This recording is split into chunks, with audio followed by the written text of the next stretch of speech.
والدتي ووالدتك واختي واختك وخالتي وخالتك وكل ستات مصر الطيبين اللي حوالينا دول ما بيسيبوش تفصيله حتى لو كانت مهمه جدا في حياتنا الا وبيهتموا بيها. عمرهم ما نسيونا ودايما حاطيننا قدام عينيهم، بس هم للاسف ناسيين اهم حاجه، صحتهم. هي يا ترى الدوله المصريه عملت ايه للاهتمام بصحه امهاتنا واخواتنا البنات؟ انا مصطفى الغريب ودي فيديوهات السؤال الصح.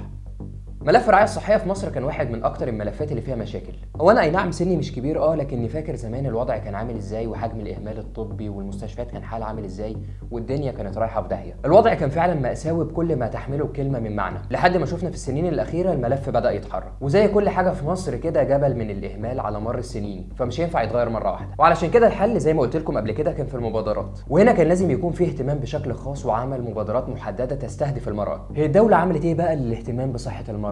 في يوليو 2017 تم اطلاق المبادره الرئاسيه لدعم صحه المراه المصريه. المبادره دي كان هدفها الكشف المبكر عن اورام الثدي والامراض غير الساريه والصحه الانجابيه، وهدفها كمان تقديم العلاج بالمجان لكل المرضى. وفي اخر تصريح لوزير الصحه قال انه تم فحص حوالي 33 مليون سيده لحد دلوقتي. عايز اقول لك ان المبادره موجوده في حوالي 3538 وحده صحيه على مستوى الجمهوريه، ده بجانب 102 مستشفى بتقدم خدماتها للستات اللي محتاجين فحص متقدم. عايز اقول لك انه بسبب المبادره دي نسبه السيدات اللي كانوا بيكتشفوا متاخرا ان هم عندهم اصابه بسرطان الثدي النسبه دي انخفضت من 58.5% ل 29.5%، وكمان ارتفعت نسبة اكتشاف الإصابة بالأورام في المراحل المبكرة ل 70.5%. هل مبادرة صحة المرأة حققت كل أهدافها؟ كنت تابعت من فترة كده لقاء على التلفزيون مع عدد من السيدات محاربات السرطان، لاحظت إن مشكلتهم الأساسية كانت في الاكتشاف المتأخر للمرض. ستات كتير كان عندهم ورم صغير، ومع قلة الوعي وعدم المتابعة دخلوا في مشاكل كبيرة جدا. ويمكن من هنا كانت أهمية مبادرة الاهتمام بصحة المرأة المصرية، واللي كان أهم حاجة فيها هو الاكتشاف المبكر للإصابات، وده لسهولة السيطرة على المرض وعلاجه. ويمكن ده اللي قالوه كتير من الستات اللي استفادوا من المبادره. مفيش عيله ما عندهاش سيده محاربه للسرطان، وكمان مفيش اسره ما فيهاش واحده ما استفادتش من مبادره الاهتمام بصحه المراه المصريه. واللي ما عندوش لا ده ولا ده يقدر يدخل على يوتيوب ويسمع قصص كتيره مختلفه. يا ترى ايه المبادرات التانيه اللي الدوله عملتها للاهتمام بصحه المراه؟ في مارس 2020 انطلقت المبادره الرئاسيه لدعم صحه الام والجنين، كان هدفها فحص الحوامل من فيروس بي وبكتيريا الزهري وفيروس نقص المناعه البشري الايدز، وبجانب فحوصات الضغط والوزن والطول والسكر في الدم، وكل ده لحمايه الام والجنين من انتقال اي عدوى ليهم. الموضوع ده اتكلف حوالي 55.5 مليون جنيه، وتم فحص 1.48 مليون سيده من اصل 1.5 مليون سيده. المبادره دي كانت نتيجتها حمايه المواليد اللي كان عددهم 2.5 مليون طفل من الامراض اللي اتكلمت عنها. مش بس كده، دي كمان خفضت من نسبه انتقال العدوى من الام للجنين من 45% ل 2% بس. كل النماذج اللي انا قلتها دي عينه بسيطه جدا من اللي بيحصل، وبالمناسبه كل الخدمات دي بتتقدم مجانا للستات. وهنا السؤال الصح بقى، تفتكر البلد ممكن تعمل ايه تاني للاهتمام بصحه المراه؟